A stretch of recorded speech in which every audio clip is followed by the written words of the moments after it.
Hello everyone, welcome back again to my YouTube channel. If you are seeing my face for the very first time, my name is Rashidah, and on this channel I give you insights on how you can get your nursing degree within 2 years. If you are already subscribed to this channel, thank you so much for coming back. Thank you for helping this community grow. I really appreciate you. On today's video, I'm going to be talking about 10 things I wish someone told me before starting my accelerated masters in nursing program. I'm sure you are interested in this one, so please make sure you watch to the end to listen to the tips I have for you. So the first thing I wish someone told me before starting my program was, I wish someone had told me what 12 long hours of clinical placement would feel like, because fam, I wasn't prepared for that. Clinical placement starts at 7 a.m. just as if you are resuming as a nurse, but except you are posted to community settings or outpatient areas, then you might resume 8 o'clock.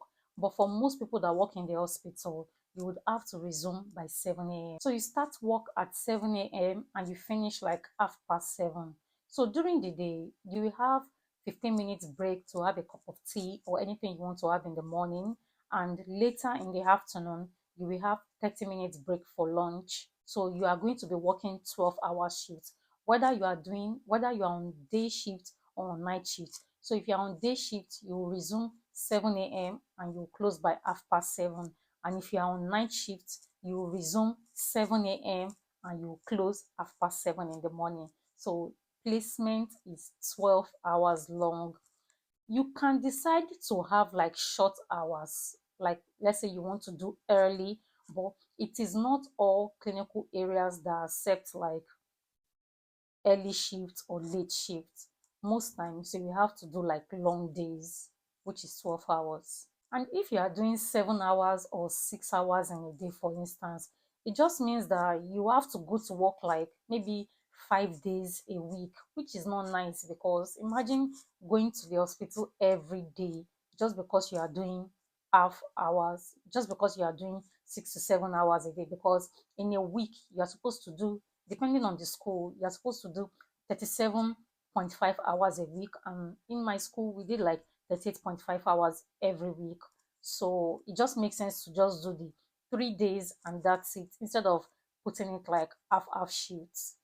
It's just going to take a lot of time. So that 12 hours of placement was something I wasn't prepared for. Like, placement is one thing that will make you feel like, God, I can't wait to finish this program, because you are going to be tired. So while you are on placement, I will advise you to get a very good shoe, a good shoe that is going to protect your feet. And if you can get compression socks as well, it will be very good.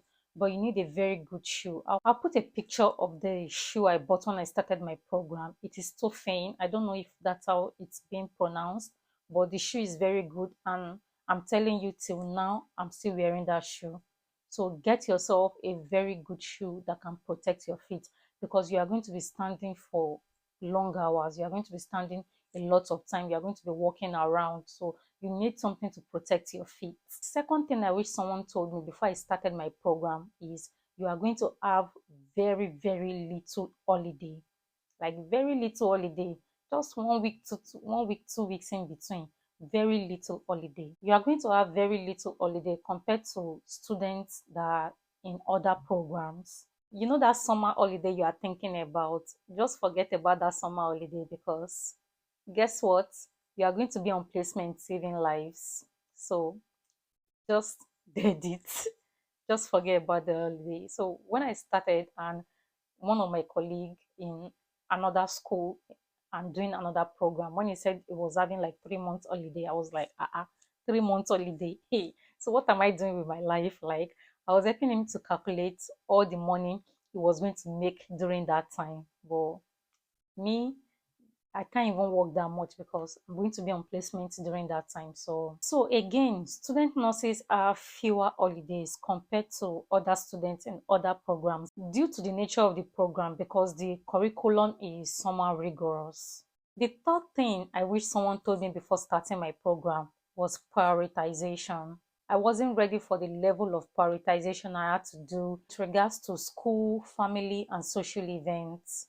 Having a good time management skill was eventually helpful for me to stay on top of my assignments and just generally getting through nursing school. The fourth thing I wish someone told me before starting my program was getting my anatomy and physiology elements in check. Like, why didn't someone tell me this? I was thinking they were going to take us everything from the scratch, but baby, it didn't work that way. So, because it's an accelerated master's program and it's a level 7 program, you are supposed to do a lot of personal learning by yourself.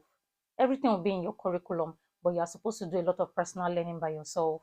You will have assignments that, if you understand your anatomy and physiology very well, just makes it easier for you to be able to analyze the assignment and know what to do. So I'll strongly advise that if you are coming onto this program, even if you are still doing your admission process and everything, before your program starts, take time to learn anatomy and physiology. Depending on the kind of learner that you are, there are a lot of resources out there that will help you to understand the basic knowledge that you need as regards your anatomy and physiology.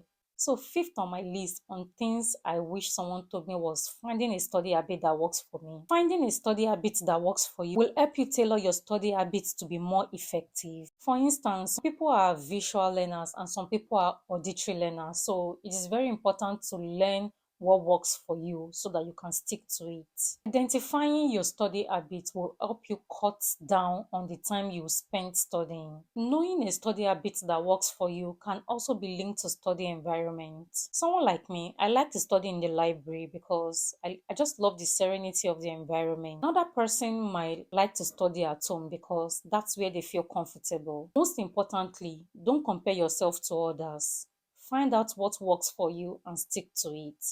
Don't say because everyone is going to the library, you want to go to the library, or don't say because everyone is going on to study, you want to go on to study.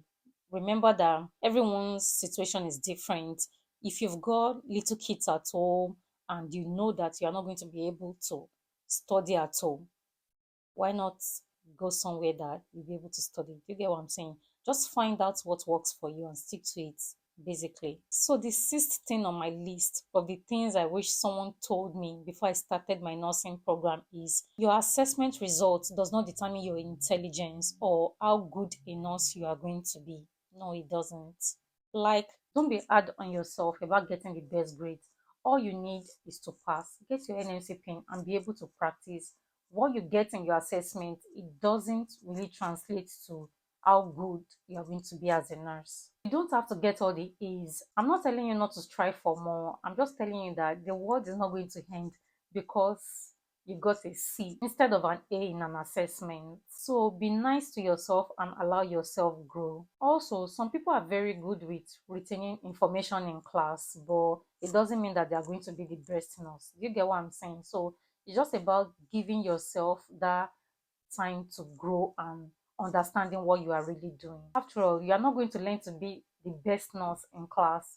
It is when you are on the job, you are going to have like on the job training, and that's the most important thing. Seventh thing on my list I wish someone told me is don't be afraid to ask questions. Like, I feel like I've talked about this in almost all my videos.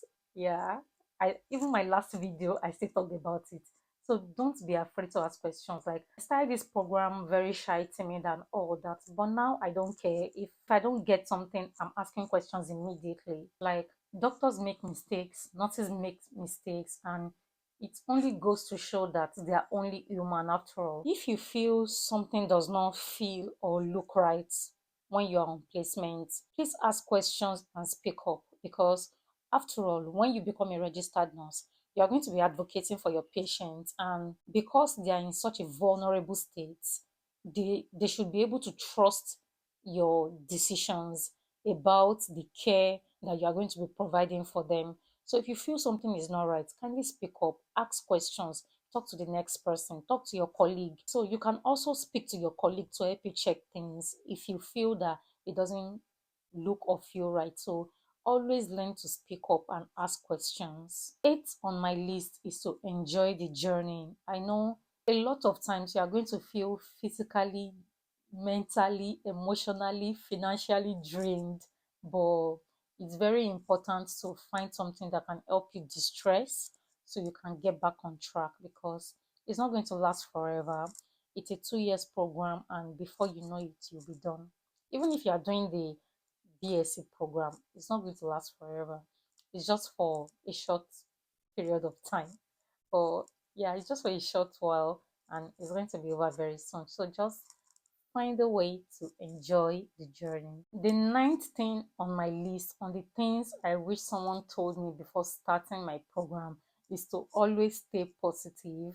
Don't be too hard on yourself. Like, everybody's journey is different. You will meet a lot of beautiful people you'll never see again, and you'll meet some people that will also be part of your lives forever. Sometimes you might even doubt your career choice, but staying positive will help you get back on track and take you to the finish line, basically. Also, having a good support system, it just makes things like 10 times easier and better. So, last on my list is learn to take care of yourself. Don't let stress get the best of you. Prioritize self care, seek support if you need it. Practice positive affirmations, like focus on the things that you know is within your control, and just forget about the things that you know that it's out of your control. Focus on yourself, and that's just it. Basically, you are going to finish school strong, and you are going to be that good registered nurse you've always wanted to be. So thank you so much for watching. I hope you enjoyed this video. Please don't forget to click on the subscribe button. I'm on the road to 1000 subscribers. Please support my channel. Give this video a like. Drop me a comment in the comment section. Share to your friends who need this video, and I'll see you in my next video. Thank you so much for watching. Bye.